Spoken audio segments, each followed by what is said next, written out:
Bon ben bonsoir. Donc pour présenter un peu, je présentais un peu un topo sur la mobilisation et où on en est un peu par rapport à la loi travail, la loi El Khomri. Et le 9 mars, on était près de 500 000 dans les rues selon les organisateurs. Et ce qu'il faut noter, c'est que même si on prend le chiffre de la police, qui est de 230 000 manifestants, c'est déjà un chiffre supérieur aux premières manifestations contre le CPE. Dans la grande majorité des villes, de toute façon, la mobilisation du 9 mars, c'était quelque chose qu'on n'avait pas connu depuis le mouvement de 2010 pour les retraites.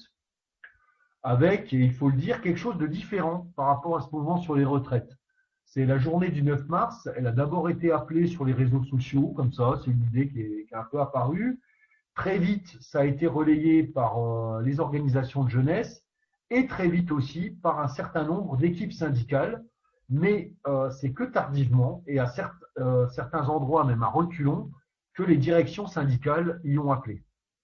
Dans plusieurs villes et secteurs d'activité, il faut noter qu'il y a même eu des syndicats CFDT qui y ont appelé, et ce, contre l'avis de leur direction confédérale. À côté des jeunes qui étaient dans la rue le 9 mars, on a aussi vu de nombreux travailleurs et beaucoup de travailleuses. À PSA, par exemple, on estime qu'il y a eu 1200 grévistes le 9 qui ont débrayé pour rejoindre les manifestations. Les cheminots qui étaient en grève ce jour-là pour défendre leur convention collective ont aussi été nombreux à rejoindre les manifestations et les cortèges de manifestants dans de nombreuses villes. Il faut noter que cette première journée de mobilisation, aussi la pétition, qui a quand même rassemblé, dépassé le million de signatures, ce qui est très rare, ont vite inquiété le gouvernement. La date de présentation du texte a été repoussée du 9 au 24 mars, et le lundi 14, Valls a présenté une version très légèrement modifiée du texte pour s'attirer le soutien des directions syndicales les plus conciliatrices et essentiellement de la CFDT. Il est assez difficile de faire le bilan de ce texte modifié puisqu'il n'a pas encore été rédigé et on sait bien à quel point dans un texte juridique ou même dans un accord d'entreprise, le diable se cache dans des détails. Donc je vais citer quelques points sur lesquels le gouvernement recule légèrement. Il y a par exemple l'allongement du temps de travail pour les apprentis mineurs qui a été supprimé. L'extension du forfait jour est un peu plus encadrée. La durée du congé en cas de décès d'un proche ne pourra être inférieure à la loi. Par contre, on ne sait pas encore quelle sera la loi dans sa version définitive, donc on ne connaît pas encore vraiment la durée minimum. Est-ce qu'on en reste aux 2 jours ou est-ce qu'il y aura une rédaction qui fera que ce sera différent Et il y a la question du plafonnement des indemnités prud'homales en cas de licenciement abusif, qui deviendrait indicatif. Alors c'est un point sur lequel je vais m'arrêter un peu, parce que la déclaration intersyndicale scandaleuse du 23 février, qui avait été signée par toutes les orgas, à l'exception de FO, mettait uniquement en avant ce point-là, comme étant vraiment le truc essentiel. Et la CFDT aussi, l'UNSA, tout ça, disait ça, c'est vraiment dégueulasse. C'est ce plafonnement des indemnités prud'homales. Alors, c'est quelque chose que le gouvernement avait déjà essayé d'imposer à un moment d'une autre loi, et ça avait été rétorqué par le Conseil constitutionnel. Alors, il y a peut-être des juristes constitutionnalistes qui pourraient nous dire est-ce que dans cette nouvelle monture, la barémisation des indemnités aurait eu ou non une chance d'être acceptée par le Conseil constitutionnel. Bon, ça, je ne suis pas juriste constitutionnaliste, donc je ne vais pas pouvoir le dire. Par contre, on peut se demander quand même si dès le départ, le gouvernement s'est pas dit tiens, on va mettre ce point-là, ça va les énerver, et puis de toute façon, on va le retirer. On ne sait même pas si ça passera au Conseil constitutionnel. Voilà, c'est pas sûr, mais c'est quand même une possibilité. Et surtout, que ce soit indicatif, c'est pas sûr que ça change grand-chose dans les faits. Au prud'homme, il faut quand même rappeler, il y a deux juges, il y a 2 juges salariés et puis il y a 2 juges patronaux. Et les juges patronaux, en cas de licenciement abusif, quand ils ne peuvent pas dire qu'il n'y a pas eu de licenciement abusif, ils font quand même en sorte que le patron paye le moins possible. Alors, s'il y a des taux maximum, même s'ils sont le taux maximum indicatif est de temps, je pense, il y a quand même très fort à parier qu'il sera très très difficile d'aller au-dessus. Voilà. Et ce qu'on peut quand même noter, c'est que le lendemain des déclarations de Valls, dès le 15 mars, Macron, il a dit, ouais, bon, bah ça allait pas passer aujourd'hui, mais de toute façon, on arrivera quand même à faire passer dans une loi, dans une prochaine loi, cette idée de la barémisation des indemnités prud'homales en cas de licenciement abusif. Voilà. Sur le fond du texte, c'est bien le même, exactement le même. C'est une destruction des dernières garanties collectives du Code du travail pour les salariés. Alors, les patrons pourront toujours imposer, s'il le faut par des référendums chantage à l'emploi, d'augmenter le temps de travail jusqu'à 46 voire 60 heures hebdomadaires, de baisser la rémunération des heures supplémentaires qui sont actuellement de 25 ou même de 50% à 10%, de fractionner le repos quotidien de 11 heures entre deux journées de travail, etc., etc. Et c'est bien ça qui est en jeu, l'essentiel avec cette loi. C'est pas tellement uniquement la barémisation des indemnités prud'homales. Ce qui est en jeu, ce qui avait déjà été préparé par des lois précédentes comme l'ANI ou comme la loi Macron, c'est bien la destruction des garanties collectives du monde du travail qu'on trouve dans le Code du travail comme il est aujourd'hui. Alors, le Code du travail, faut se le dire, bien sûr, c'est un droit bourgeois. C'est la codification des rapports d'exploitation capitalistes, des relations entre les travailleurs salariés et les capitalistes dans l'entreprise. Alors, malgré tout, on y trouve toutes les conquêtes de plus d'un siècle de lutte ouvrière, toutes les limitations de ce que ces luttes ont su imposer à l'exploitation capitaliste. C'est un socle minimum commun de droits dont disposent tous les travailleurs et sur lequel on est amené à s'appuyer pour faire respecter un minimum notre droit à l'existence face à l'arbitraire et à la rapacité des capitalistes. C'est grâce à ce socle minimum que l'on peut, surtout dans des secteurs ou des entreprises qui ont longtemps été des déserts syndicaux, obtenir des avancées pour les droits des ouvrières et des ouvriers. Si ce socle minimum disparaît, s'il est remplacé par une kyrielle d'accords d'entreprise dérogatoires, c'est cet appui qui disparaît. Aussi, il est clair que la mobilisation, elle doit continuer pour le retrait de la loi El Khomri et qu'on ne peut se contenter des quelques aménagements qui ont été concédés par le gouvernement. Si la journée du 9 mars a été un succès, elle a été comme une première journée de mobilisation. 1200 grévistes chez PSA, par exemple, oui, c'est un bon début, mais on reste quand même très loin d'une grève générale reconductible. La mobilisation, elle doit encore se poursuivre, elle doit aussi s'amplifier, et pour cela, je crois qu'il y a deux écueils qu'il faut essayer d'éviter. Alors, le premier écueil, ce serait une attitude essentiellement suiviste des organisations syndicales. Alors, dans bien des villes, surtout dans bien des boîtes, il y a des équipes syndicales qui militent pour rejoindre les mobilisations lycéennes et étudiantes. Ça a été le cas pour le 9 mars, et ça le sera encore demain, le 17 mars. Mais les directions syndicales, et surtout celles CGT-FO, puisque bon, la CFDT, elle s'est ralliée au texte, elles misent essentiellement, depuis le début, sur le 31 mars. En gros, c'était le 31 mars, il n'y avait quasiment que le 31 mars. On l'a vu déjà pour la journée du 9 mars, un peu comme je le disais en introduction. S'il n'y avait pas eu une mobilisation, s'il n'y avait pas eu une poussée qui venait d'une partie d'équipes syndicales, et y compris d'équipes syndicales de grosses boîtes, où il y a du monde et tout ça, la direction de la CGT avait pas forcément envie, enfin, là je suis un peu euphémiste, d'appeler à faire du 9 mars une réussite. Et c'est la même chose qu'on voit pour la journée du 17 mars. Il y a des villes où le boulot est fait, il y a d'autres où les intersyndicales freinent assez clairement. Voilà.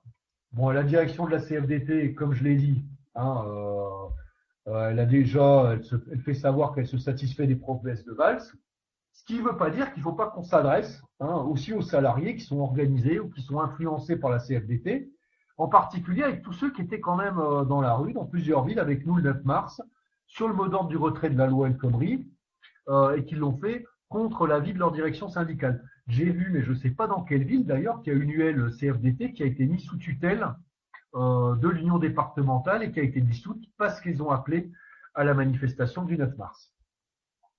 Alors, si on ne peut pas compter sur les directions syndicales, il y a un autre écueil, je dirais gauchiste, il faut faire attention de ne pas sombrer, c'est celui qui dirait, bon allez, on tourne le dos à la perspective d'un mouvement massif pour le retrait de la loi, et on va plutôt préférer que de faire un travail de fond, que de mobiliser les actions coup de poing minoritaires, plutôt que d'avoir des secteurs de plus en plus nombreux dans la lutte.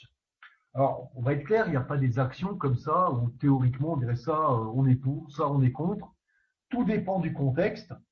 Et là, le contexte, hein, c'est une mobilisation qui effectivement a été réussie le 9 mars.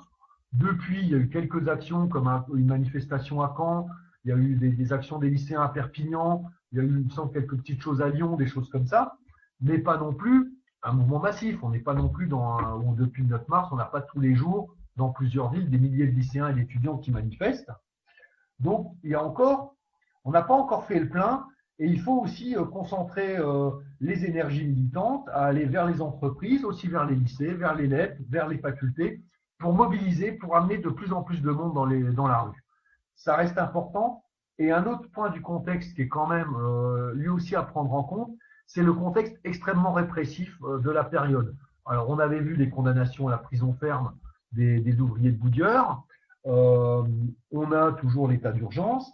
Et là, depuis le début du mouvement, il y a eu plusieurs actes de répression. Là, je crois que c'est aujourd'hui où les vigiles et la police sont entrés dans une assemblée générale étudiante à Lyon 2 pour arrêter un participant qui aurait fait un tag dans les toilettes. On est quand même là devant des... Voilà, hein, c'est voilà la réalité. Il y a eu, je crois que c'était lundi, lors d'une prise de parole syndicale à la Poste, à Asnières, la police qui est intervenue avec des flashballs, ils ont fini par partir, mais c'était quand même une intimidation. Ils entrent comme ça dans le lieu de travail pendant un moment, pendant un temps d'intervention syndicale, tout ce qu'il y avait de plus légal. Il y a eu la répression le 15 mars de la manifestation des étudiants à Caen. Alors, on est quand même dans un contexte très répressif et il faut quand même, je pense, faire très attention aussi à ce contexte-là, et pas, parce que c'est un discours qu'on entend un peu chez certains, on va dire Toto, pour faire vite, qui disent, bon, de toute façon, il y aura de la répression, il faut y aller, et ça risque plutôt de mettre l'étincelle. Au moment où on y est aujourd'hui dans la mobilisation, ça risque plutôt de faire peur que de pousser de plus en plus de gens dans la rue. Donc, il faut faire ça. Et je reviens quand même sur 2010, il y a eu des très grandes manifestations, il y a eu de nombreux blocages, notamment des zones industrielles et d'usines. Et c'est bien, et dans plein de villes, il était, parfois d'habitude, c'est toujours difficile de trouver même une dizaine de militants pour aller differ à 5 heures du mat devant les usines. Et bien là, il pouvait y avoir des blocages avec des centaines ou même plus de manifestants. Action sympathique. Et il y a parfois un peu un culte du blocage qui existe aujourd'hui. Et il ne faut pas oublier que les blocages, si sympathiques que ça a pu être, hein, c'était finalement plus une faiblesse qu'une force du mouvement de 2010. Hein, si on faisait des blocages, c'est que finalement, à part les raffineries, les cheminots et quelques secteurs de la fonction publique territoriale, il n'y avait pas, en 2010, de grève reconductible. Hein, on a été plusieurs à tenter dans nos boîtes, des militants d'ICO, aussi des militants d'autres organisations d'extrême gauche, à aller vers des grèves reconductibles. On n'y est pas arrivé. C'était pas l'état d'esprit dans de très nombreuses entreprises en 2010. Alors, à l'inverse, hein, en 36 ou en 68, il n'y a pas eu de blocage. Et puis, pourquoi? C'était la grève générale. Donc, c'est pas une position de principe de dire il faut s'opposer au blocage absolument. Je n'ai rien contre, peut-être certains doivent être faits dans une volonté de mobilisation. Mais ce qu'il faut bien avoir confiance, c'est que c'est pas suffisant, c'est que c'est pas le blocage le plus ultra de la lutte, c'est pas le blocage qui crée en lui-même le rapport de force. La perspective, ça devrait plutôt être de développer, et surtout dans des secteurs clés, des secteurs où il y a vraiment beaucoup, des milliers de salariés, des grèves reconductibles, de les étendre à de plus en plus de boîtes pour pouvoir gagner sur le retrait de la loi El Khomri. Alors, c'est pas du tout la perspective qu'ont les directions syndicales, mais c'est celle que les révolutionnaires doivent avoir. Hein, on n'en est pas là, hein, c'est pas demain. Je pense pas que le 17 mars pourrait être le début. Et une mobilisation comme ça se construit. Alors la jeunesse, elle a commencé à multiplier les rendez-vous. Après le 9, il y a le rendez-vous du 17 mars. Il y a déjà le 24 mars qui commence à apparaître dans les esprits. Alors que bon, les organisations syndicales, elles ont le 31 mars, et surtout, c'est qu'il n'y a rien qui est prévu pour après le 31 mars. Il n'y a aucun plan de lutte. En gros, voilà, hein, il y aura faire une belle journée le 31 mars, mais ça m'étonnerait que le 1er avril, on va dire le 2 avril, parce que c'est toujours difficile de parler du 1er avril, on croit que je fais une blague, que le 2 avril, le gouvernement dise ok, vous étiez nombreux dans la rue le 31, je retire le projet de loi. Il faut au contraire que la grève elle se massifie et qu'elle s'inscrive dans la durée. Et, euh, et d'ici le 31, déjà, je crois que ce qu'il y a à faire, hein, c'est s'efforcer de ne pas laisser la jeunesse seule dans la rue, appeler à les rejoindre hein, depuis les boîtes, depuis les quartiers, leurs manifestations, et tout faire pour maintenir un climat de lutte et d'agitation qui peut favoriser un véritable coup de colère généralisé de la classe ouvrière, qui peut renforcer cette envie de se bagarrer, une envie qu'on sent quand même chez de nombreux travailleurs, chez de nombreuses travailleuses qui disent ben là non. Non, là c'est la loi de trop, c'est la goutte d'eau qui fait déborder le vase. Ce ras-le-bol, il faut aussi qu'il s'exprime dans la rue, qu'il s'exprime par la grève pour pouvoir faire reculer le gouvernement. Voilà, j'en arrêterai là et que je puisse laisser la place un peu à la discussion et que je monopolise pas la parole toute la soirée. Voilà, merci. Ouais, moi c'est dans ce dont tu parlais, le point qui m'a le plus frappé avec l'expérience des précédents mouvements sociaux, pour en avoir vécu quelques-uns, c'est l'extrême violence et l'extrême rapidité de la répression. Tu rappelais tout à l'heure que en 2010 on a pu faire finalement assez facilement des blocages, même si c'était un aveu de faiblesse.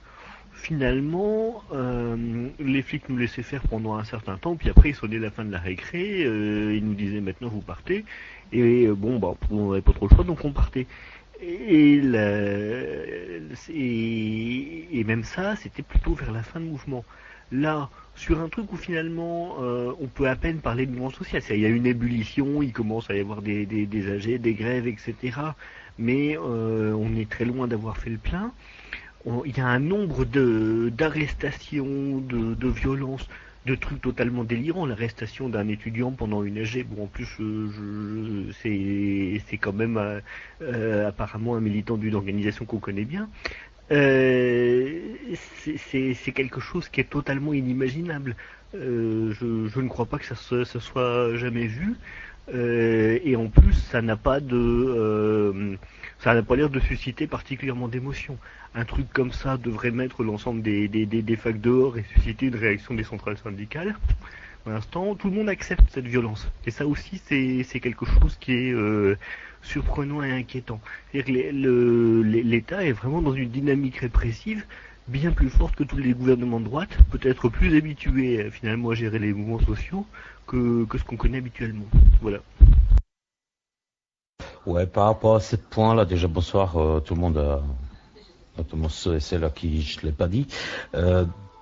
Pour aller dans le sens que Nico disait, effectivement, c'est exactement le même constat que je me suis fait, c'est la rapidité de la répression dès le départ. Donc de toute manière, même le 9 mars, lors des manifestations, il y avait déjà eu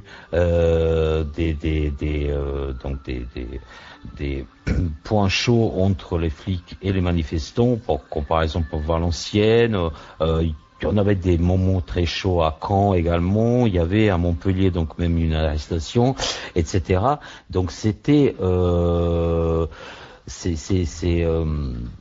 c'était vraiment quelque chose ça allait très rapidement. Et puis depuis aussi, ça continue, hein, comme ce qui s'est passé à Lyon, ce qui s'est passé à Caen hier, où effectivement on n'a pas sur Caen d'expérience.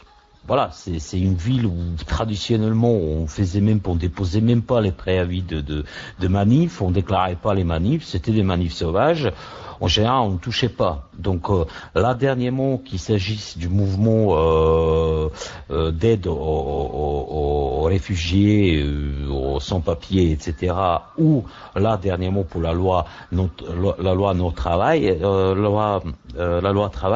Donc effectivement, il y avait un déploiement des forces de l'ordre très rapide et qui ont cherché vraiment à en découdre tout de suite avec les sommations et tout ça. Bon, il y a un nouveau directeur départemental de la sécurité publique qui vient de Poitiers. Les gens de Poitiers le connaissent très bien, et notamment les militants de l'extrême gauche.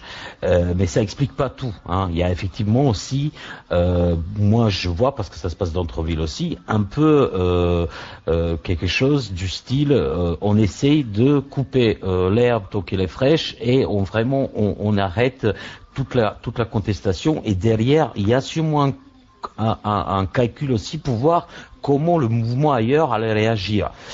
Pour l'instant, il n'y a pas de réaction. Ce qui s'est passé à Caen, expulsion intervention de la police à l'université de Rouen hier soir, ou arrestation d'un militant aujourd'hui à Lyon 2, c'est frais. Donc il faut voir comment ça se développe. Mais c'est vrai aussi que quelque part aussi le gouvernement on peut l'interpréter aussi de cette manière, et c'est aussi de tâter un petit peu le terrain, tester le moment, voir comment ça va réagir, et s'il y a une possibilité de casser la dynamique dès le départ, dans sa création, déjà empêcher qu'il y ait une création de la dynamique, ben, c'est tout bénef pour eux.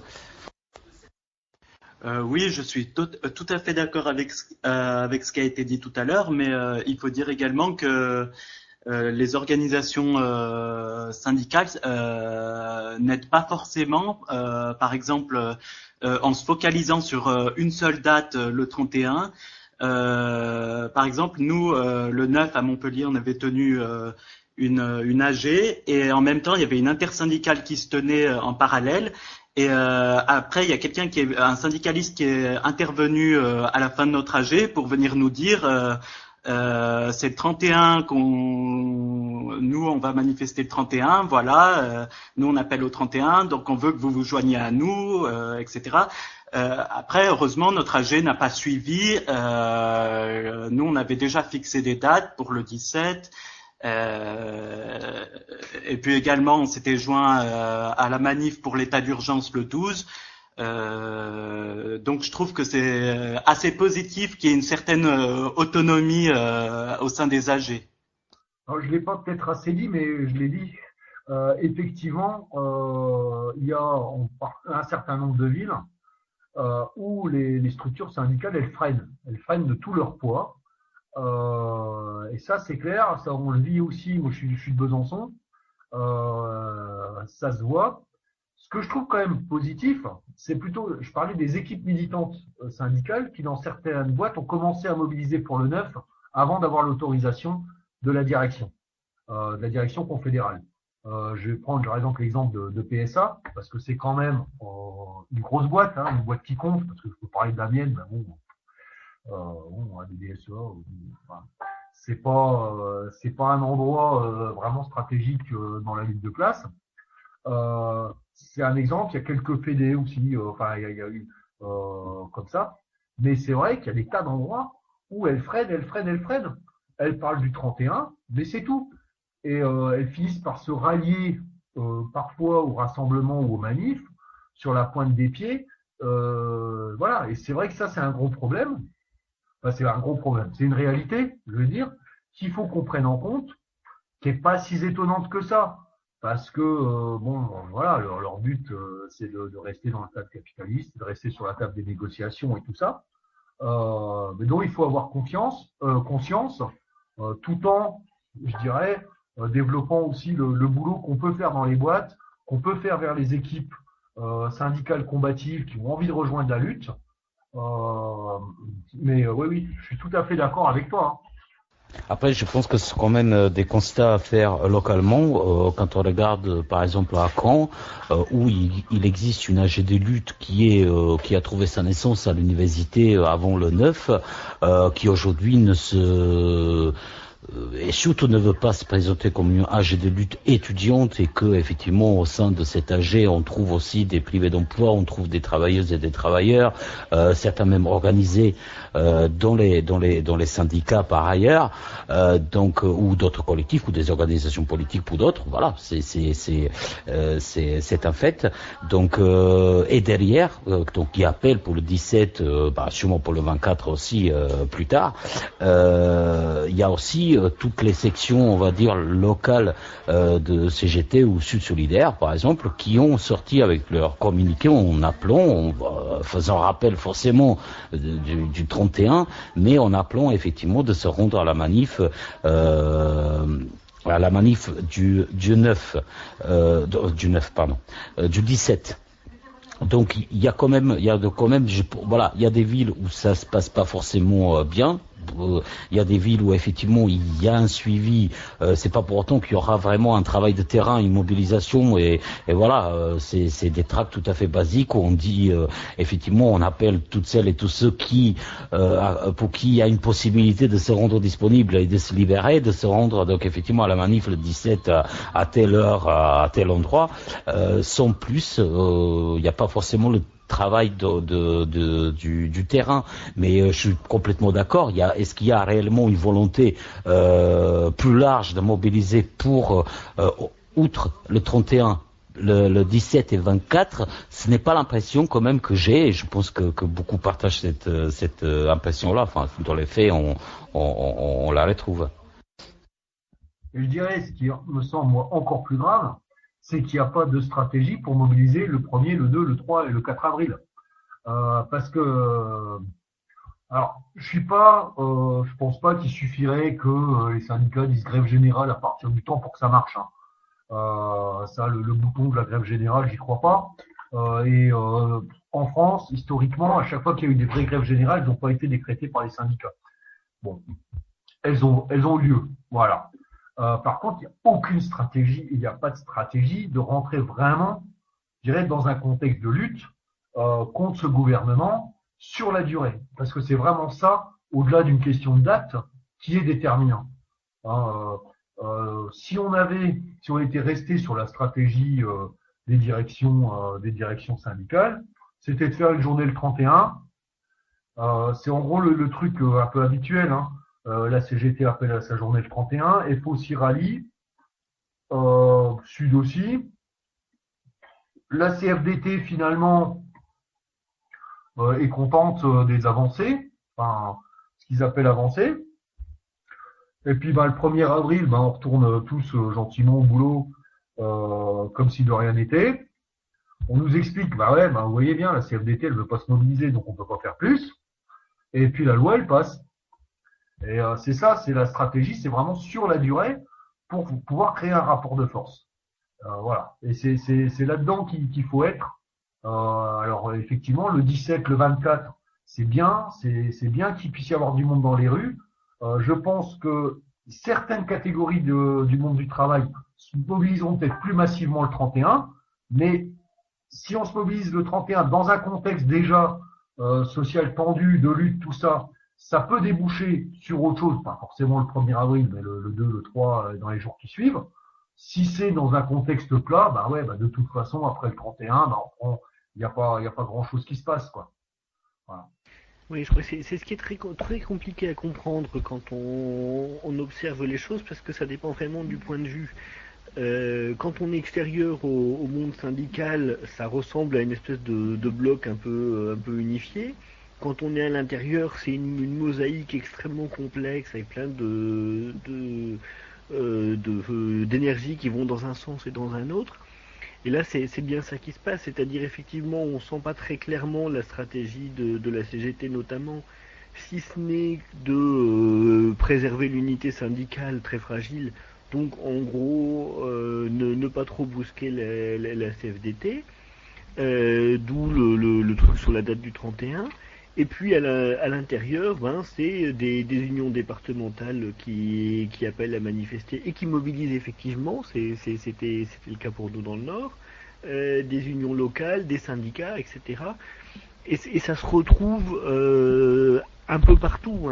Effectivement, tu mentionnais, Pascal, la présence de sections CFDT. Nous, on en a vu dans les manifs des sections CFDT.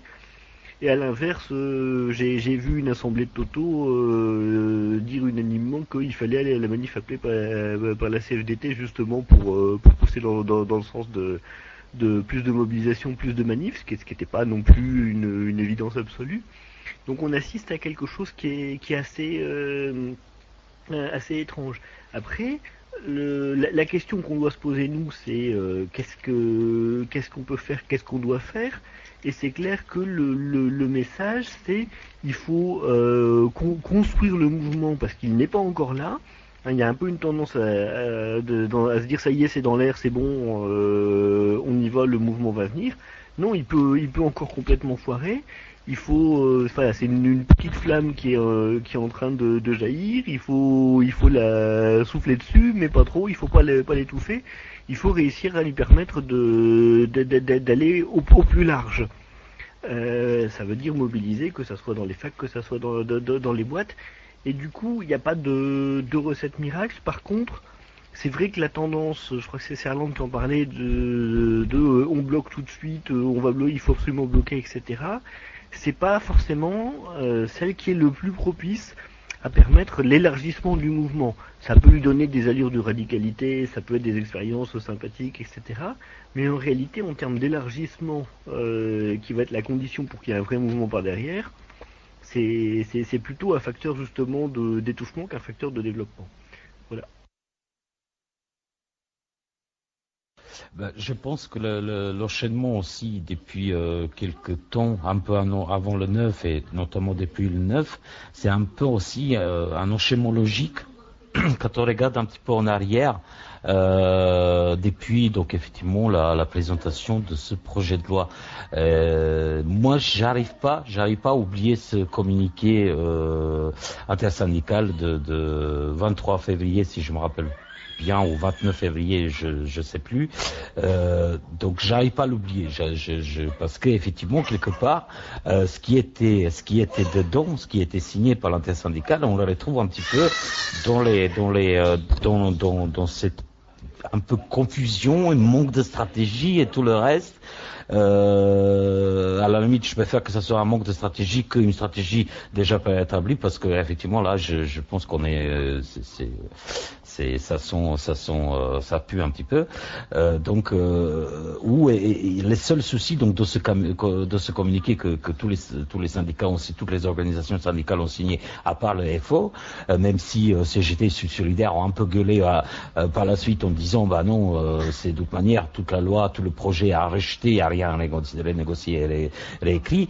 Le communiqué était vraiment ratissé tête large en disant bah ouais, il y a 2-3 points qui nous dérangent. On trouvait les barèmes pour les prud'hommes, finalement ça a été retiré, et puis 2-3 détails, alors que derrière il y a effectivement des points. Maintenant on n'est pas ce soir ici pour parler du projet de loi en lui-même, parce que les analyses sont sorties et ils arrivent à sortir, etc. Et plus ça sort, et plus on retrouve des petits articles, des petits trucs là qui cassent tout ce qui était en place jusqu'à maintenant, même si ça c'était pas idéal, et qui sont vraiment des vrais reculs concernant nos droits. Et donc je reste un petit peu fixé sur ce communiqué là, j'arrive pas à m'en décaler, et j'ai l'impression aussi que je retrouve dans la position et dans des confédérations un peu ce communiqué-là et cette stratégie de on va pas brusquer, on attend, on discute quand même si on dit qu'on rejette, etc. Voilà. Donc, est-ce que c'est, j'ai pas envie d'être pessimiste, est-ce que c'est ça qui bloque effectivement qu'il y ait une stratégie à partir du 31? Est-ce que c'est ça qui bloque qu'il y ait une mobilisation? C'est peut-être un peu tôt, etc. Et puis faut voir ce qu'on attend de cette mobilisation, réelle mobilisation, réel travail du terrain pour mobiliser pour le 31. Voilà, ça reste, tout ça reste un peu flou. Hein. Je suis complètement d'accord. Moi, je pense que c'est effectivement une stratégie bonne ou mauvaise, mais l'idée visiblement obsessionnelle de la direction de la CGT, c'est il faut pas se séparer de la CFDT sur ce coup-là. D'où les communiqués absolument insipides. Parce qu'à la rigueur, visiblement, il vaut mieux un mauvais communiqué et une bonne manif qu'un bon communiqué et diviser l'unité syndicale. Ça peut se discuter. Et je pense qu'il faut se saisir au maximum de ce truc-là. Parce que par contre, ça correspond au moins à une réalité, c'est que sur le terrain, dans les boîtes, les gens sont très attentifs à la question de l'unité syndicale. C'est pas un grand principe, c'est simplement parce que les syndicats c'est tous pareil pour eux. Les gens disent toujours les syndicats, hein, c'est pas tel ou tel syndicat. et ils ont le sentiment que quand tout le monde est d'accord, c'est important. Si tout le monde n'est pas d'accord, ça devient compliqué. Donc, finalement, que les directions syndicales préservent l'unité avec des communiqués minables, c'est peut-être pas forcément très grave. C'est à nous de l'utiliser au mieux possible. Après, il faut pas se leurrer. Ils n'ont pas les mêmes objectifs que nous. Les directions centrales des syndicats, effectivement, elles sont là pour négocier. Donc, elles cherchent simplement, elles ont des stratégies différentes pour créer le rapport de force préalable à la négociation ou ne pas le créer d'ailleurs. Mais elles sont là pour négocier et pour tirer les marrons du feu. Elles sont pas là pour un grand mouvement social et elles n'attendent rien en soi d'un grand mouvement social.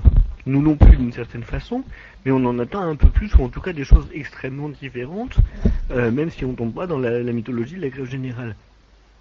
Donc, partant de là, et sachant que nos moyens de pression sur les directions des centrales syndicales sont assez maigres, il faut surtout réfléchir à comment on fait pour que le mouvement effectivement prenne, s'élargisse, qu'il y ait réellement des mouvements de grève, que les manifs fassent le plein. On se souvient que même en 2010, même en 2003, ce sont les grosses journées d'action qui font le plein.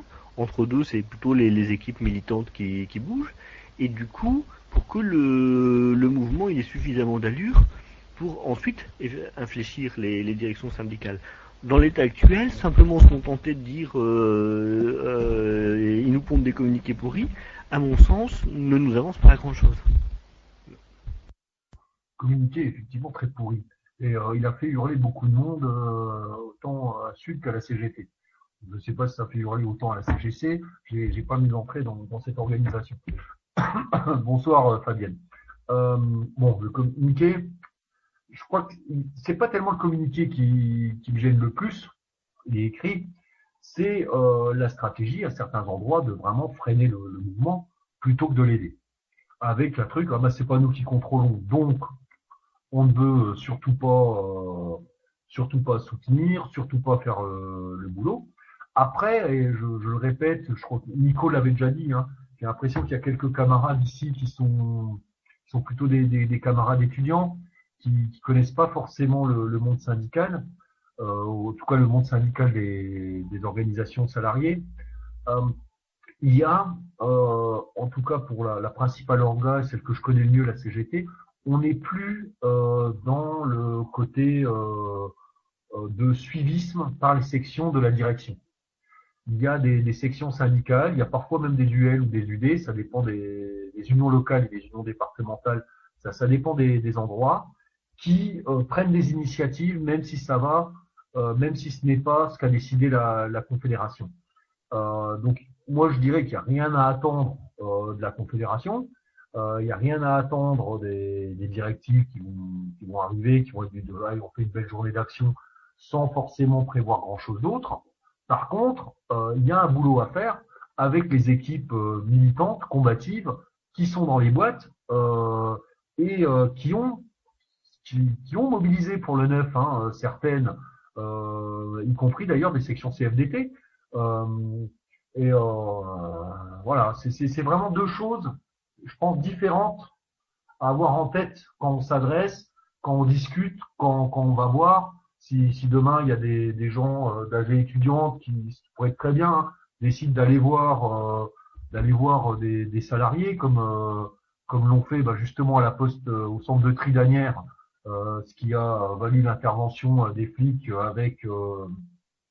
avec les flashballs au coin pour rentrer lors de l'intervention syndicale. C'est des choses comme ça qui peuvent aussi être utiles pour la suite du mouvement. Et je crois que c'est vraiment ça qu'il faut avoir en tête, c'est continuer à renforcer le mouvement, à le construire, parce qu'aujourd'hui on a fait une belle journée de manifestation. C'est bien, on est content. On sait que c'est pas suffisant et il faut surtout pas. C'est une tendance qu'il y a parfois dans des AG d'étudiants, des AG de lycéens, de dire si on n'est pas nombreux, c'est pas grave. On va par la radicalité, par des actions un peu coup de poing, des choses comme ça, suppléer à notre manque de monde. Mais malgré tout, c'est le nombre de personnes qu'il y a dans la rue, c'est le nombre de personnes qui à un moment sont en grève, qui fera la force du mouvement. Pas les actions coup de poing, limite, je dirais des actions un peu coup de poing, visibles, médiatiques. C'est bien dans les périodes où il n'y a pas de mouvement si on veut alerter sur un sujet. Là, la loi travail, je crois qu'il y a des millions de travailleuses et de travailleurs qui ont compris que c'était une saloperie. Maintenant, il faut les convaincre de descendre dans la rue, les convaincre de se préparer à se mettre en grève, plutôt que de leur montrer que c'est une saloperie. Ça, je crois qu'il y a plein de gens qui sont au courant. Moi, je vois des salariés dans ma boîte qui sont très loin du mouvement syndical, qui sont très loin des idées lutte de classe qu'on peut défendre, et qui interpellent en disant mais c'est quoi cette loi pourrie, il faut qu'on se batte contre. Bon, maintenant, il faut leur dire maintenant tu descends toi aussi dans la rue, parce que c'est bien beau de dire qu'il faut que les militants on se batte contre. C'est bon, on se bat contre une saloperie. On est un peu tout seul. Maintenant, ce qui va faire la différence, c'est si au lieu de gueuler dans ton coin, tu viens avec nous. Une petite anecdote, j'aime bien, à un moment il faut savoir démarrer une grève d'Arlande, ça c'est un bon slogan. Mais une petite anecdote pour montrer l'ambiance. Il y a quelques jours, j'étais à la préfecture, pour un truc pas très marrant, c'est jamais très drôle cet endroit-là. Et en sortant, je veux laisser ma place à un monsieur qui me dit non, vas-y. Et parce que il y a une sortie sécurisée. Et j'entends une dame qui dit ah non, faut laisser passer le syndicat en premier. Je dis oulala, je suis repéré. Et en fait, c'était un groupe de travailleurs immigrés du nettoyage qui me connaissaient pour des bagarres menées dans le nettoyage pour le droit des travailleurs de ce secteur-là, et qui m'interpelle. Après, il me dit au fait, la loi El Khomri, là, qu'est-ce que t'en penses, qu'est-ce qu'il faut faire et tout. Et, il y a eu une discussion comme ça devant la préf où on m'a interpellé sur la loi El Khomri.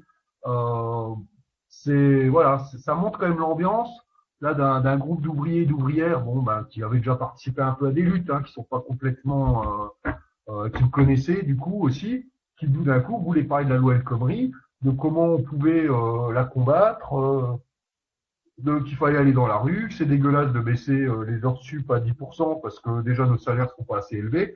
Tout ça, une discussion assez intéressante et très spontanée. Ça c'est certain. Oh, j'ai pas levé la main, je suis désolé. Ça c'est certain. Effectivement, les gens en parlent beaucoup. Effectivement, même les diffs de tracts ne se passent pas comme en général où il y a des centaines de tracts qui partent d'un coup. On n'a vraiment pas le temps de differ des tracts étant donné que les gens veulent discuter, veulent échanger là-dessus sur différents points, ce qu'ils ont entendu à la télé, ce qu'ils ont entendu. Et donc il s'agit des gens qui sont vraiment complètement à part de tout le milieu syndical, militant politique ou surtout pas extrême gauche, ultra gauche, etc. Et donc ils sont vraiment, c'est un sujet qui intéresse beaucoup. Les gens en parlent beaucoup et il n'est pas pris.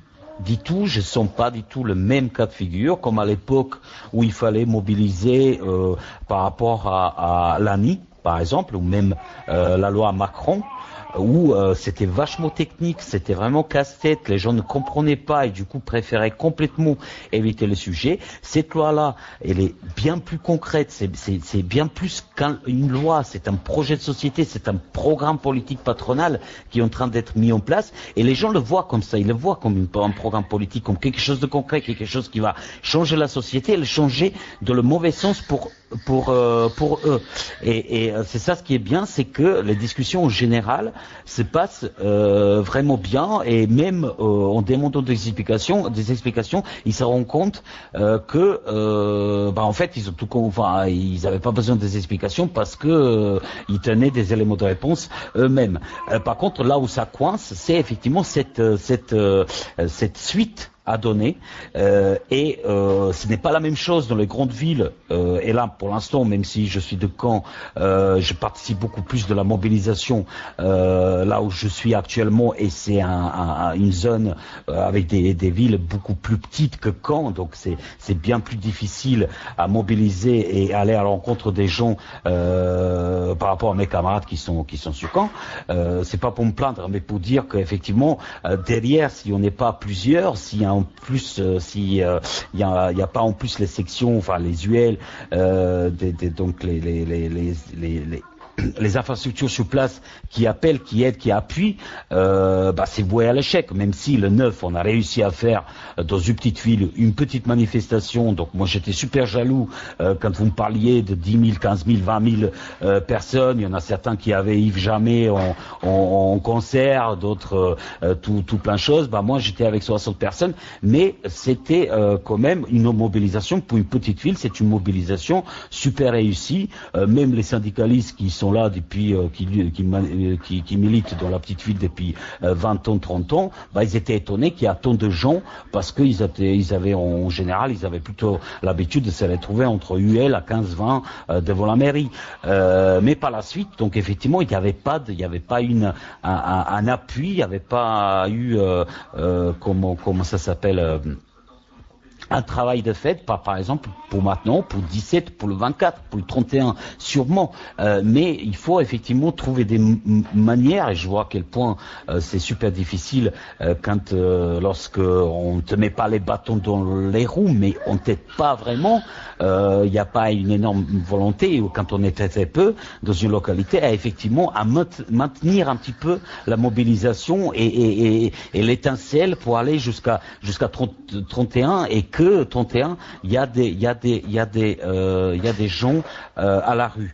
Un autre point important, je pense que ce manque de perspective après le 31, ça aussi ça coince un petit peu parce que souvent dans les discussions, ce qui ressort, c'est aussi ok, le 31 on sort, mais après, voilà, qu'est-ce qui va se passer, qu'est-ce qu'on fait, donc il y a tout ça. Enfin, c'est pas à moi de répondre à ces questions-là. Je pense que même dans les petites villes, des AG plus larges, etc., sont tout à fait possibles. On travaille là-dessus. On essaye de réunir une équipe et puis des gens qui veulent bosser, etc.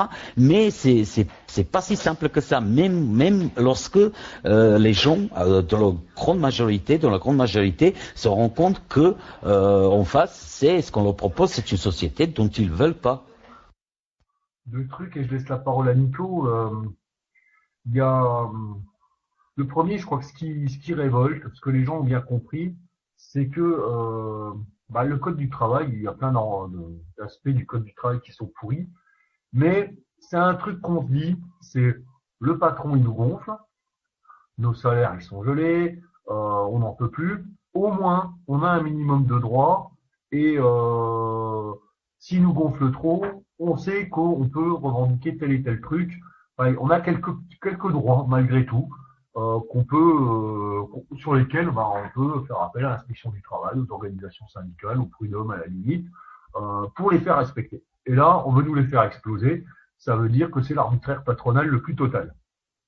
Et sinon, je voulais rebondir sur ce qu'a écrit Gaëtan. C'est vrai que le mouvement contre le CPE en 2006, à mon avis, un des trucs qui a fait marcher, c'est qu'au côté de la mobilisation des jeunes, des étudiants, des lycéens, c'est qu'il y a eu un frémissement dans la classe ouvrière. C'est que les lycéens et les étudiants sont allés distribuer des tracts aux salariés, c'est qu'aux manifestations, il y avait des salariés qui venaient, que les ouvriers les regardaient ce qui se passait chez les jeunes, parce que c'était aussi une question de casse là du coût du salaire minimum. Je dirais un des trucs comme le code du travail qui sont notre droit minimum. Voilà. On sait qu'on est mal payé, mais on sait que le patron ne peut pas descendre en dessous du SMIC. Voilà, c'est tout ce que je voulais dire. Je crois que de toute façon, le problème du et après, il se poserait même s'il y avait une date pour le 15 du mois suivant, ou pour le 7, ou même pour le 1er. On sait très bien même une généralisation de la grève, même une grève générale, c'est toute une mythologie autour de ça, ne résout pas la question du et après. Et en tant que militant politique, là-dessus, il faut être extrêmement clair, extrêmement lucide, et il faut le dire. Il faut faire rien de les laisser croire qu'on y croit aussi.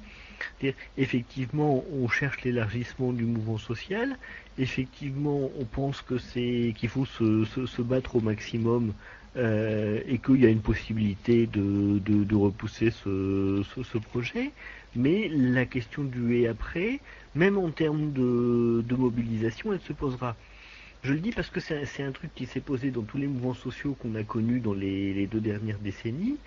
C'est que à un moment le mouvement est très fort et la question du et après elle est dans l'air. Les gens se disent ben ouais mais qu'est-ce qui va se passer? Et jusque là ça se résolvait d'une manière un peu retors. C'est bon la droite c'est vraiment pas terrible. Tant pis on va quand même devoir revoter socialiste aux prochaines. Alors, cette fois-ci il y a une petite différence. C'est que cette possibilité-là n'existe plus, puisqu'on est directement face à un gouvernement du Parti Socialiste. Mais ça peut avoir des effets redoutables, justement, cette absence d'espoir politique. Donc c'est vraiment un truc sur lequel il faudra, dans les discussions qu'on peut avoir autour de nous, être très clair. C'est-à-dire qu'à un moment, il faut aussi des nouvelles perspectives politiques que les partis politiques traditionnels ne portent plus depuis longtemps, quel que soit le nom qu'ils se donnent. Voilà, vas-y Marwan. Oui, c'est vrai que c'est assez dangereux le fait qu'il n'y ait pas vraiment de perspective politique pour la plupart des gens. Mais ce que je trouve déjà positif, c'est qu'il y ait quand même un intérêt contre cette loi, en fait, qu'il y a déjà en dehors du mouvement militant, en dehors du monde militant, c'est déjà assez positif que il y ait plutôt du monde qui s'y intéresse. Parce que le but aussi, c'est pas de rester entre gens bien militants, bien concernés, qui connaissent bien ce qui se passe. C'est aussi justement d'élargir le mouvement. Après, oui, c'est vrai qu'il faut pas non plus se faire d'illusions et croire que la grève générale va arriver tout de suite. Mais ça ne veut pas dire non plus qu'il faut abandonner toute perspective révolutionnaire. Après, justement, au sujet du front de gauche, moi, ce qui m'a inquiété, c'est de voir des pancartes en pleine manif. Jean-Luc Mélenchon 2017, la France insoumise. Moi, je trouve que c'est assez, ça me dérange cette récupération électorale de la part de Mélenchon et des nationalistes de gauche. Je trouve que ça n'a rien de positif et qu'au contraire, ça apporte de la confusion au sein du mouvement au lieu d'amener de nouvelles perspectives. Oui, chez nous, il n'y a pas de pancarte, il y a juste quelques autocollants. Je suis pas du tout de Caen, hein, je suis du côté inverse de la France. Bon, je crois que Gaëtan, il plaisantait un peu. Mais après, nous, les révolutionnaires, je veux dire, on essaye de développer notre programme politique, nos idées politiques et tout ça. Les nationalistes de gauche, ils font la même chose. Après, c'est aussi comment les combattre. Surtout que là où ils sont, je dirais, où ils peuvent flinguer les mouvements, c'est en disant, écoutez, voilà, le vrai moyen qu'on a pour combattre la loi, c'est de voter Mélenchon. Bon, y compris en Grèce, où ils ont eu à peu près l'équivalent, où ils ont toujours l'équivalent de Mélenchon au gouvernement, c'est les politiques d'austérité, les politiques anti-ouvrières et les politiques que veut imposer la bourgeoisie aujourd'hui. Et là, c'est à la classe ouvrière de se battre. Ce qui peut être intéressant dans toute victoire, même si c'est sur le retrait de la loi El Khomri, ce sera juste ouf, ça c'est pas passé. C'est aussi de montrer notre force pour après aussi mener les autres combats, parce que si la loi El Khomri elle passe pas, tant mieux. N'empêche que nos salaires ils seront toujours gelés, donc ce sera toujours aussi galère en fin de mois. Il y aura toujours 1000 licenciements par jour, parce que je sais pas d'où vient le discours de ces pauvres patrons qui disent tiens on peut pas licencier. En moyenne là ça fait des années c'est 1000 licenciements par jour, ils y arrivent à licencier. Il y aura toujours des camarades sans papier qui vivront dans la crainte de se faire expulser. Il y aura toujours des conditions de travail qui font que on a des collègues qui préfèrent se flinguer que de rester une journée de plus au boulot. Donc le combat de toute façon il va continuer. Et tu dis, c'est surtout pas d'abandonner la perspective révolutionnaire. Là aujourd'hui, on n'est pas, je pense pas, à la veille d'un mouvement révolutionnaire, c'est-à-dire un mouvement qui renverserait le système capitaliste et tout ça. Après, la perspective révolutionnaire, pour moi, c'est la seule perspective réaliste, vu la merde que c'est ce système capitaliste qui entraîne toujours plus de chômage, de barbarie, d'atrocités, et dont il faudra vraiment, dont l'humanité doit se débarrasser le plus vite possible. Oui, je crois aussi. Et hélas, Mélenchon a raison sur un point. Il y a un mouvement, il en profite pour faire connaître sa candidature et s'opposer comme alternative politique. Il a raison dans le sens que les gens, malgré tout, sont conscients qu'il faudrait une alternative politique à cette situation. Donc, il se propose. Il y a d'autant plus d'intérêt que le front de gauche, effectivement, est une expérience échouée. Donc, il est en train de se rechercher des troupes et un nouvel élan, si j'ose dire. Donc, la difficulté, c'est que il manque un peu de marge de manœuvre aujourd'hui, ou en tout cas de masse de manœuvre, pour présenter une autre alternative, qui serait une alternative communiste et révolutionnaire. Mais c'est très clair que tous les discours sur la grève générale ne sont pas des discours d'alternative, c'est des discours sur les moyens du mouvement. C'est pas forcément des propositions sur qu'est-ce qu'on pourrait faire d'autre. Et ça, à un moment ou à un autre, ça va peser. Donc c'est pour ça que c'est important de réussir à faire les deux choses en même temps, c'est-à-dire à la fois d'élargir le mouvement sur même à partir de bases très très très minimales, et d'un autre côté, dans les discussions, justement, d'être très clair sur le fait que on a des propositions politiques, on a un projet politique, on a un projet qui ne s'arrête pas simplement à dire il faut faire la grève. Je pense que c'est justement là toute la difficulté. Ce que les politiques professionnels n'oublient jamais, ils continuent à faire de la politique, mouvement ou pas mouvement, actualité ou pas actualité, ils ont leur agenda. Ce que de l'autre côté, par exemple, dans les mouvements révolutionnaires, dans les organisations révolutionnaires, on oublie assez facilement où effectivement il y a une attaque contre la classe ouvrière. Là, on se mouille la chemise, on va aller dans les AG toute la journée, diffuser des tracts, organiser ci, organiser ça, etc. Et puis on arrive à la maison complètement crevé. Qu'est-ce qu'on attend? Pendant ce temps-là, il y a effectivement Jean-Luc Mélenchon qui lance sa candidature, qui lance un meeting pour le mois de juin, etc. Et finalement, lui aussi, il s'adresse à des mêmes personnes, mais quelque part, il donne une perspective au-delà du mouvement. En général, et je vois très bien, c'est parfois aussi notre faiblesse, c'est que on est tributaire de l'actualité, des attaques, on réagit, on se focalise là-dessus, et quelque part aussi, effectivement, il n'y a pas de récupération, c'est juste pas possible qu'il y ait des récupérations du mouvement de notre part, étant donné qu'on propose pas grand-chose comme perspective. Concrètement parlons, des choses qui parlent aux gens. De l'autre côté, finalement, il y en a. Donc je vais toujours trouver dégueulasse ce type de manière de procéder, c'est-à-dire de profiter d'un mouvement pour autopromotion etc. Mais c'est ça aussi faire de la politique. Donc lorsque on dit il faut pas oublier la perspective révolutionnaire, cette perspective révolutionnaire, il faut la rendre un peu concrète pour des gens. Et effectivement, dans le mouvement comme ça, oui, il faut en parler. Donc c'est pas seulement même dans les AG et en marge d'AG, dans les manifestations, en marge des manifestations, discuter de la loi El Khomri, etc. Il faut aussi aller au-delà. C'est pas seulement parce que pour faire de la pub pour son organisation ou pour son mouvement, son courant politique, etc. C'est au-delà parce que c'est justement les gens ce qu'ils attendent.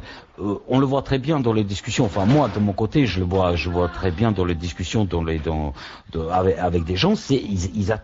Ils attendent des propositions concrètes. Ils attendent de quelque part de rencontrer quelqu'un, de voir quelqu'un, d'avoir en face quelqu'un qui leur dit non en fait C'est justement ça. Il faut se battre pour une autre société, pour un autre monde, et tout ce qui, au-delà de loi Khomri, tout ce qui touche la société, on est tous et toutes concernés parce que on est concernés par la société dans laquelle on va vivre. Donc après c'est toute la difficulté un petit peu à emboîter tout ça les uns c'est vachement érotique moi penser mais là mais je suis désolé mais voilà c'est juste pour trouver des bref. Là encore, ce que dit l'expérience des mouvements sociaux, c'est que effectivement le mouvement a une fin, heureuse ou non, et à la fin, il y a tout un tas de gens qui se disent d'abord ce qu'on a vécu ensemble, on veut le continuer, on va pas s'arrêter là, qu'on ait gagné ou qu'on ait perdu, mais on va pas s'arrêter là, et du coup, eh bien, puisque ça n'est plus la question du mouvement social, ça revient à une question immédiatement politique. Et dans ces cas-là, ils vont vers les organisations. Alors, on peut gueuler autant qu'on veut sur la récupération. J'ai déjà fait je ne sais combien de fois, mais en fait, c'est absolument inefficace. C'est-à-dire que au final, les gens, à l'issue du mouvement, comme ils ont besoin de se retrouver et de poursuivre, ils vont vers les organisations politiques et en général, ils vont vers les plus grosses.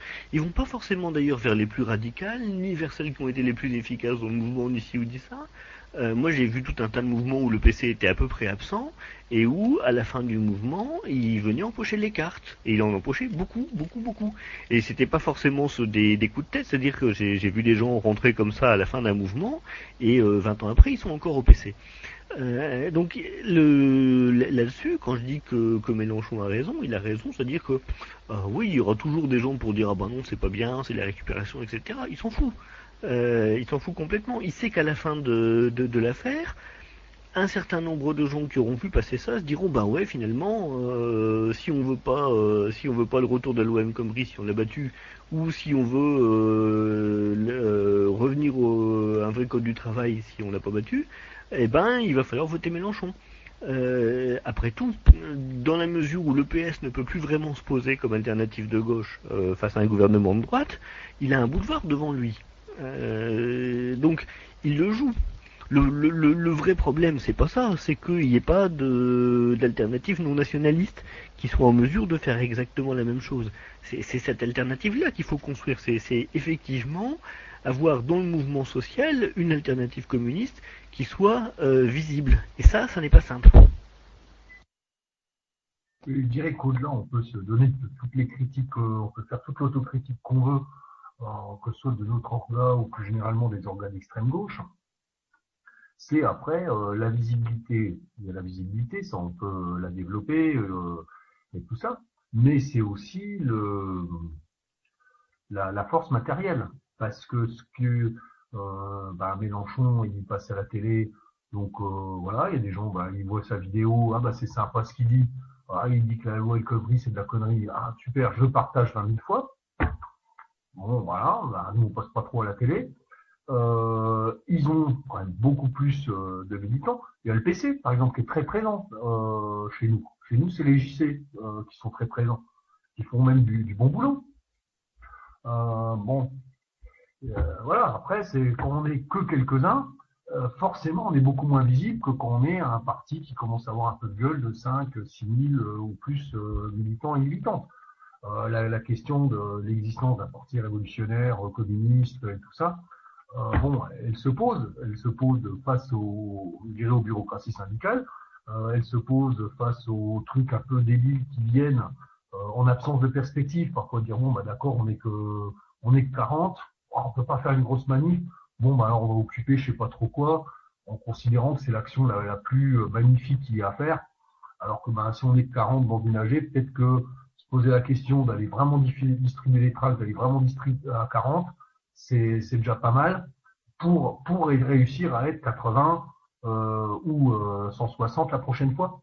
c'est peut-être plus intelligent que d'aller, je sais pas moi, occuper l'hôtel de ville ou je sais pas quoi.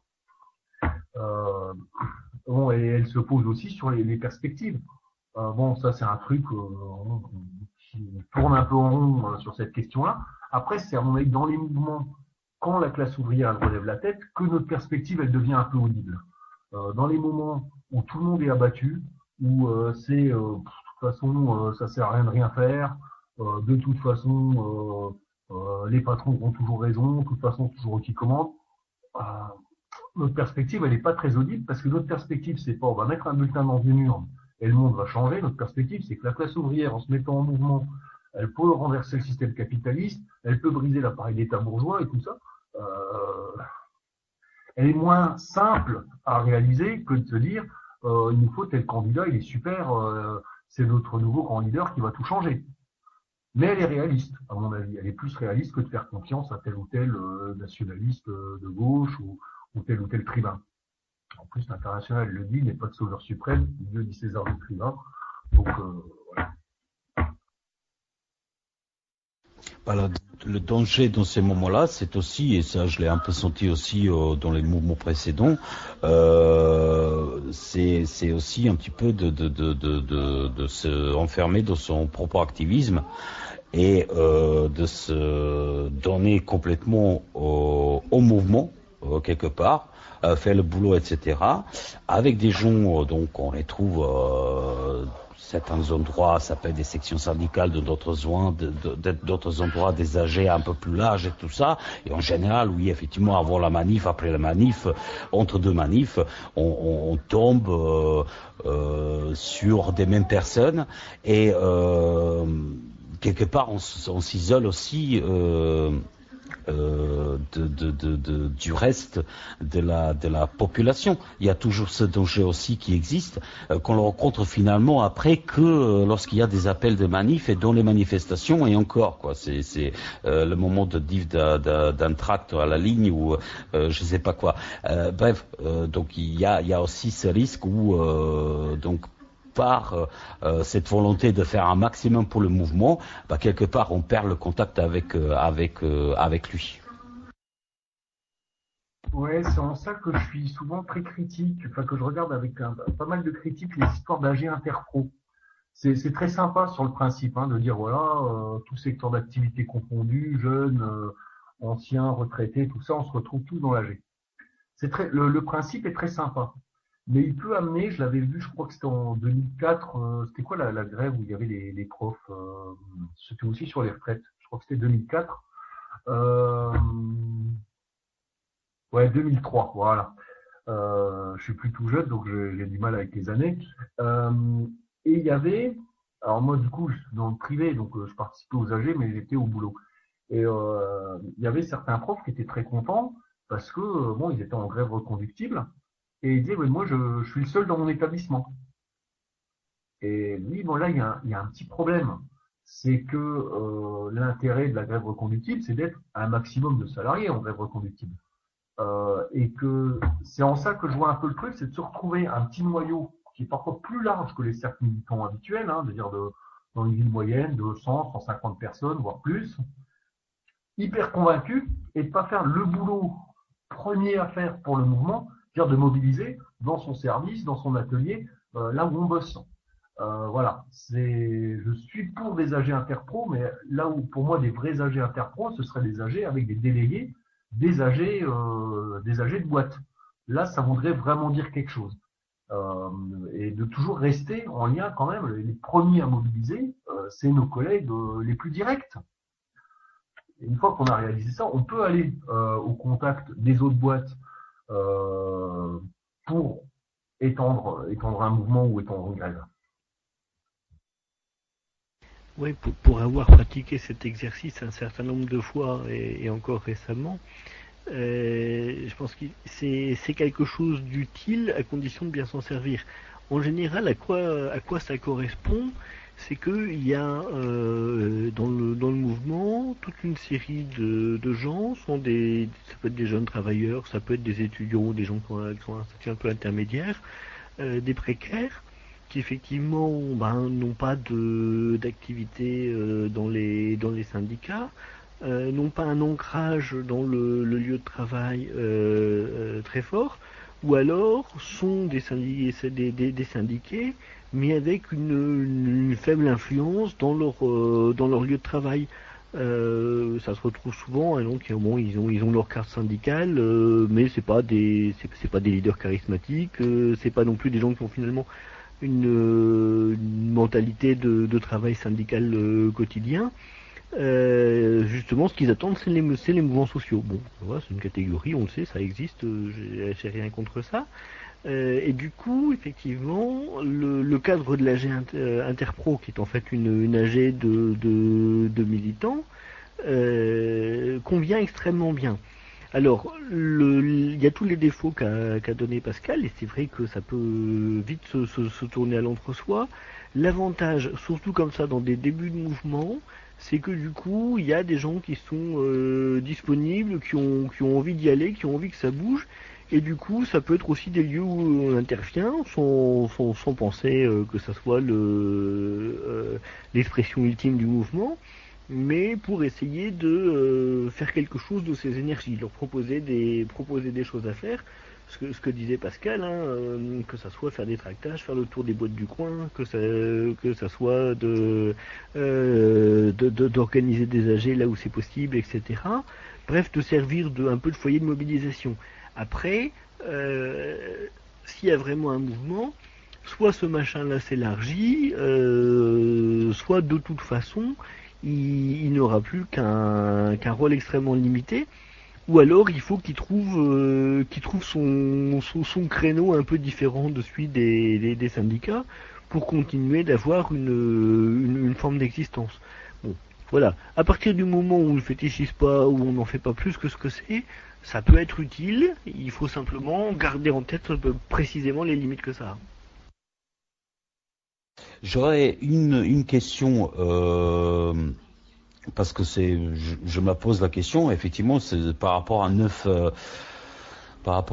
bon, le contexte n'est pas du tout la même, les appels ne sont pas les mêmes d'autre manière. Le 17, donc effectivement, il y a beaucoup moins de villes et beaucoup moins de manifestations, même si on a pas mal, mais quand même par rapport au 9, la journée du 9, il y a moins d'appels qui sont posés et moins de villes qui appellent moins d'appels dans les villes nationalement.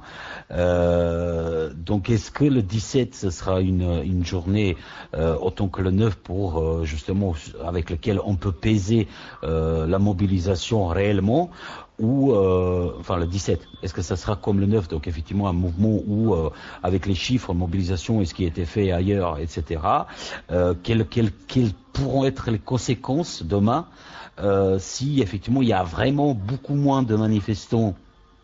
J'ai pas envie d'être pessimiste, mais admettons qu'il y ait moins de manifestations que le 9, et moi je pense qu'il y en aura. Maintenant, à quel nombre on verra bien, et quelles sont les leçons à tirer si effectivement on se maintient au même niveau. Moi, je dirais que c'est pas forcément grave. De toute façon, les syndicats ont tablé sur le 31 un peu pour ça. Il faut le temps de construire. Donc, à moins que ça soit vraiment un échec total, auquel cas ça affecterait le mouvement, même s'il y a un peu moins de monde, dans la mesure où il y a encore une date qui est posée derrière, dans la mesure où il y a des préavis de grève qui sont posés un peu partout, et où il n'y a pas, ce qui était le 9, faut pas oublier que c'était une date d'opportunité qui a été calée parce qu'il y avait la grève des cheminots. Là, il n'y aura pas forcément la grève des cheminots. Donc, c'est pas nécessairement grave. Par contre, ça veut dire effectivement là où il y a des noyaux de mobilisation, il va falloir discuter sérieusement sur la stratégie, sur la manière d'élargir le mouvement, sur la manière de faire en sorte au moins que le 31 soit réussi. Donc la leçon, elle sera tirée le jour même, mais surtout c'est vraiment là-dessus qu'il faut partir en disant bon comment on fait pour construire tout ça. Alors, oui, je pense qu'il y aura moins de monde, mais parce qu'il n'y a pas la grève des cheminots, parce que c'est une date qu'il y a moins eu aussi de temps, moins eu de propagande. Après, je sais pas exactement si on sera surpris ou pas. Je regardais les statistiques du blog parce qu'en fait, avant les journées où il y a du monde, ça monte avec des recherches de journées de manif.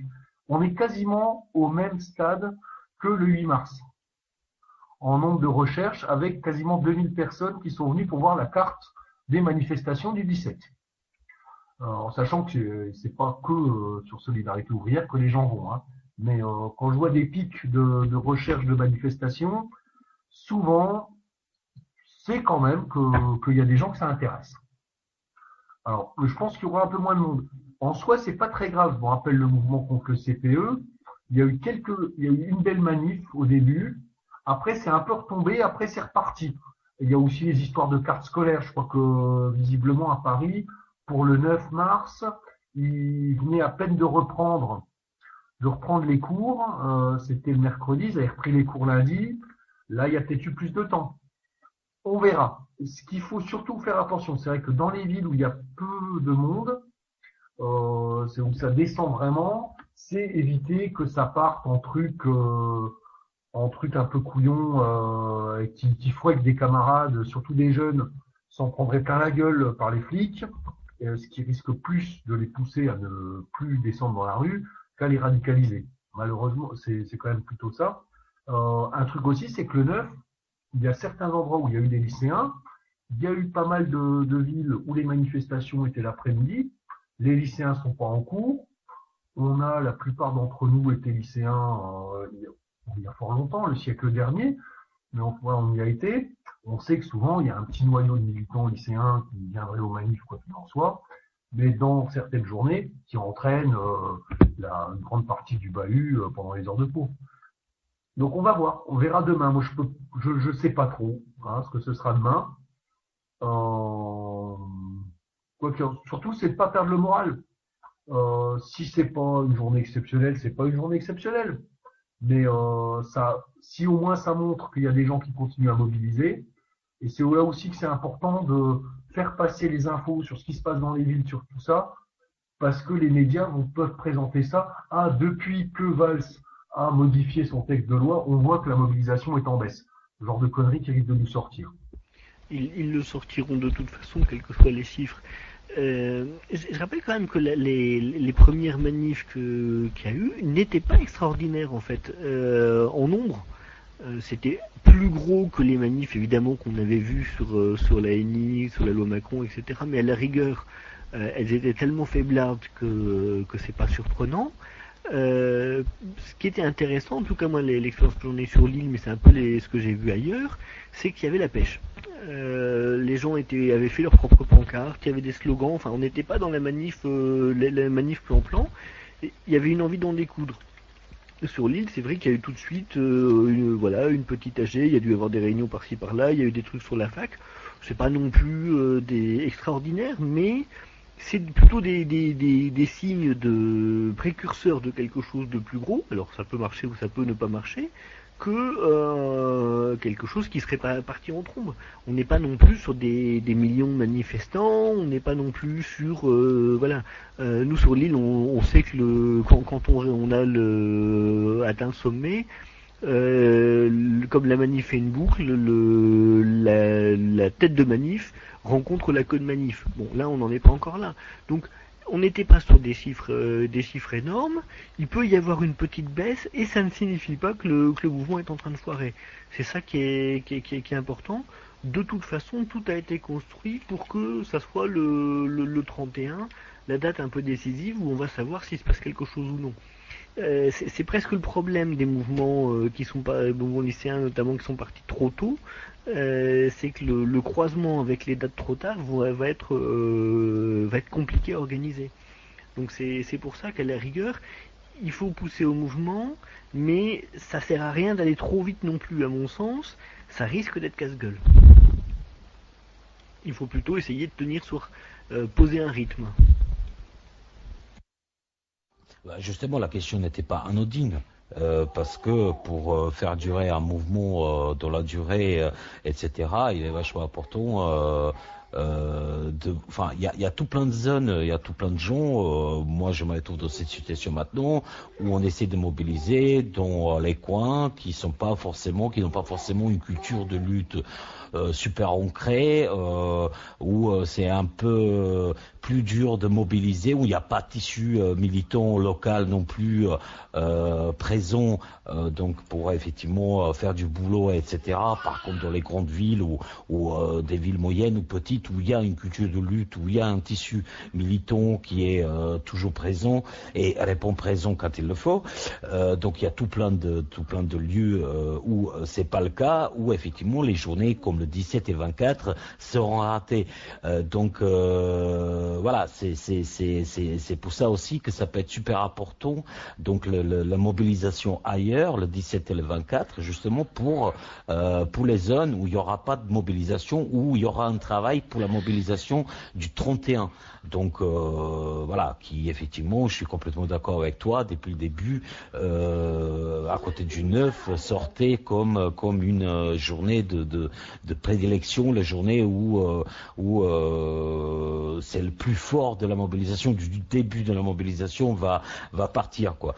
Donc voilà, c'est effectivement pour un petit peu éclairer un petit peu quelle stratégie peuvent avoir les militants politiques dans les coins où voilà, il est super dur de mobiliser, où il y a tout plein on n'arrive pas à caser encore une manifestation entre le 9 et le 31 et pour arriver à 31 avec quelque chose qui dépasse ce qui était fait le 9 par exemple, là où il y en avait, mais il y a aussi tout plein de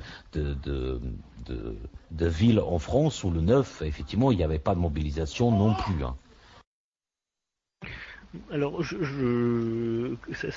sachant où tu es, la situation, mais je pense que ça peut être valable ailleurs aussi dans les petites villes. C'est typiquement le bon moment pour proposer à quelques personnes mobilisées localement en disant tiens, si on organisait une réunion publique, un débat, quelque chose comme ça. Ça maintient les esprits au chaud, ça permet justement de discuter un peu des perspectives politiques. En même temps que de la stratégie, ça maintient les militants activés sans forcément les exposer à un truc d'échec, parce qu'il vaut mieux dans un coin, il n'y a pas grand monde. Là, tu parlais tout à l'heure de 60 personnes aux manifestations. Ça veut dire qu'une réunion avec 6-8 personnes, c'est bien. Et c'est mieux que de proposer une date de manif en plus et puis d'en avoir 20. En termes de morale. Moi, c'est plutôt la stratégie que je viserais dans ce cas de figure.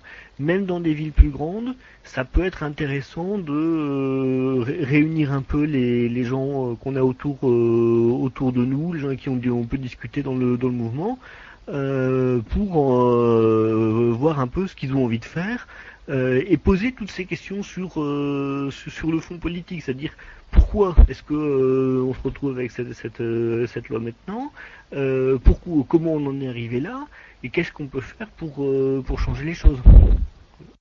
J'allais dire à peu près la même chose que Nico, dire bon, même si une manif n'est pas forcément possible dans ton coin, une réunion publique, un truc comme ça, il peut y avoir des propositions, s'il y a une dizaine de personnes intéressées, je ne sais pas moi, de faire un petit tract, qui explique la loi, je sais pas, des choses comme ça, de maintenir un petit truc.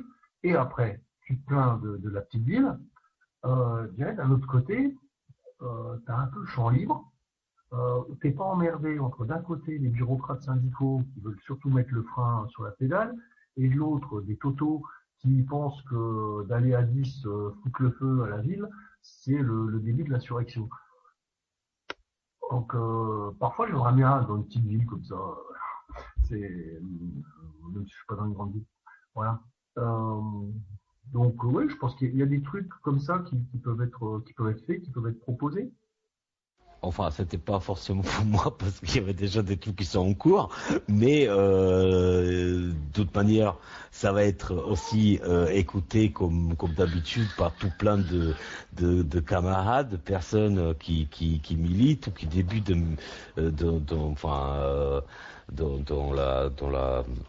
qui essaient de mobiliser aussi dans leur coin. Je pense que des conseils comme ça, parce que c'est vrai qu'en général, on parle beaucoup des grandes villes, des moyennes villes, où effectivement le boulot, parce qu'il y a déjà tout plein d'organisations, et même quand il n'y a pas d'organisation, il y a des militants autonomes de tous les courants confondus, donc on arrive à se organiser, etc. Mais il y a aussi tout plein de villes où ça n'existe pas, ou très très peu, où les gens sont un peu, voilà, ou même, donc effectivement, même les sections syndicales, même les syndicats ne sont pas forcément super forts ou disposent des militants chevronnés à part, donc effectivement les dossiers, défendre les dossiers de ses collègues dans sa boîte, et c'est déjà très bien, hein, de toute manière, mais voilà, il n'y a pas forcément une force permettant de mobiliser, pour des mouvements un peu plus larges, etc., qui dépassent une boîte. Même s'il y avait des mobilisations dans une boîte, ça aurait été très bien. Donc voilà, je trouvais ça juste important que, effectivement,